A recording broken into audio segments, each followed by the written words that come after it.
What's up, everybody? Welcome to Podcast Now. I'm Alex. In this video, I want to talk about Kingdom Come Deliverance 2. We got quite a bit of gameplay, about 25 minutes straight from the developer, and then we also got some previews to go along with it, and the game is looking and sounding really, really good. Now, just some personal kind of opinion stuff on my end. I tried the first game, and I am one of those people that just couldn't get into it. I want to go back, and I'm planning on going back and replaying, or at least actually trying to go through the whole thing before the second game comes out. That's my plan, just to see, like, is it me? Is it the game? Is it a combination? But, a lot's been said about this sequel in terms of, it's got to stay faithful. It's got to continue because people really did like the first game, and I have total respect for it. It's one of those games that I can respect it. I can respect those that love it, that think it's a kind of a modern masterpiece, but just like I could not connect with it, right? So that's kind of always been my viewpoint of the first game. You got to keep those people happy. Those should be first and foremost,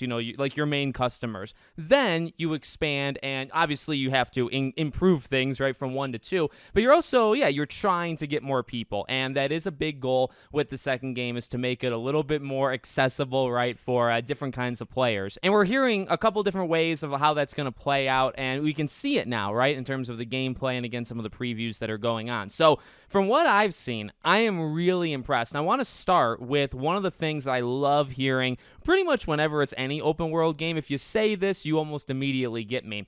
They talk about the kind of reactionary world that they're living in. And I'm not saying like it's exclusive to Kingdom Come. I'm just saying everything they talked about in the 25-minute gameplay for this game sounds awesome. And they talk about the patterns of people, right? Like schedules, waking up, performing like your daily tasks. Then they either go back to sleep or go home with their family. They can go to like a bar and drink and stuff. And, in the early morning, they showed that in the gameplay when you're coming up in the city, right? It's early, and so very few people are actually out. And then they talk about how everybody obviously remembers everything. There's been a couple different examples I've seen. I saw like a GameSpot preview that talks about a few different ways that like a main quest will go, right? Like if you can escape a certain area with a sword without being seen, the quest goes one way. If you escape while being seen, the quest goes another way. And then even in their own exclusive gameplay, they talked about everybody remembers everything. If you give somebody a hat, you can come back and they'll actually be wearing that hat. If you kill a person's husband, that girl will be crying like at the footstep or doorstep, right, of their house. Like those things, and again, I'm not saying like those weren't present in the first one. I imagine they're bigger and better in this game, but whenever I hear that stuff, I love that. I mean, I always kind of go to like the Witchers of the world and obviously a couple others when it comes to open world games, and I actually lean on them heavily when it comes to like the world itself. I like to be in an open world that feels lived in. That's kind of like my line I always say a lot. And this sounds like it, right? Like the world is actively being lived in. They have routines, they have memories, they have different ways that things will go. Saving is still, not the easiest thing in the world. So when you make decisions in this game, you make those decisions, right? Things are going to happen and there's no going back from it. You have the combat, which, again, I'll admit to just being outright terrible with. Now, again, I mean, I didn't make it far, right, in the first game. So when I'm saying, like, I didn't connect or I'm not good at it, I guess I didn't give it, like, a 30-hour trial run. I maybe gave it, like, a 7 to 10-hour thing. But combat was something that I very much struggled with. However, from everything that I'm seeing, right, I think it's, like, a thing with the first game. Like, they know combat was hard.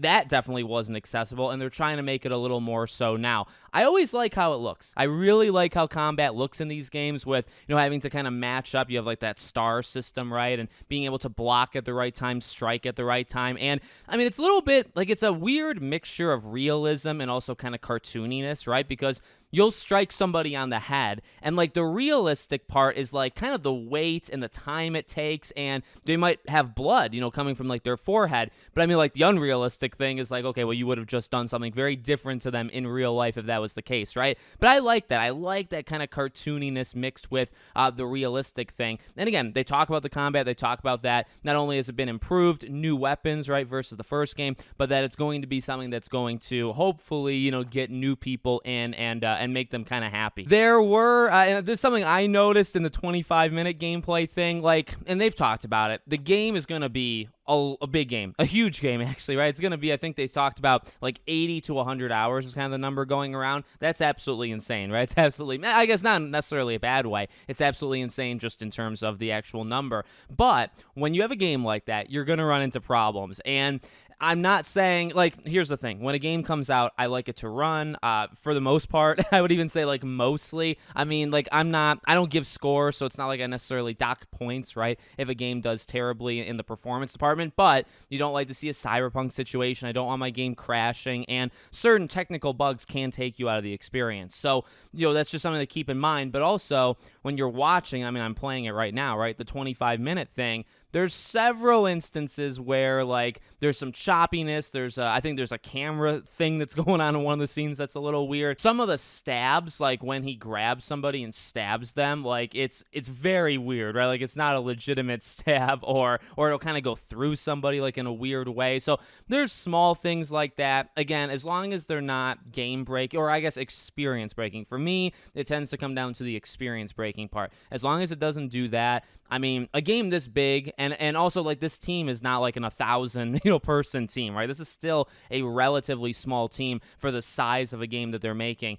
You kind of expect it. Doesn't have to mean that you have to be okay with it. It just is like it's probably going to happen, and we'll see how much that actually affects the base game. But it really is looking awesome. I'm hearing the right things. I'm seeing the right things. Is it going to be a game for me? I truly actually don't know. Like, I'm going out on a limb and just probably going to get this game kind of no matter what happens, because I just feel, again, like I do respect the first game. I want to like it, and it just didn't work. If they made, I don't even want to say, like, the right choices, because it's not like, I mean, they probably know more than me, right? Like, if they make it what they believe to be more accessible and I still can't get into it, it's just the way that it is at that point, right? I guess I don't want to waste money on experience like that, but, I am rooting for this game. I'm wishing for the best for it, and so far, so good. I'm really excited for February. So let me know what you guys think in the comments. Make sure, as always, you're subscribed to the channel, bell icon turned on. I hope to see you all on the next one.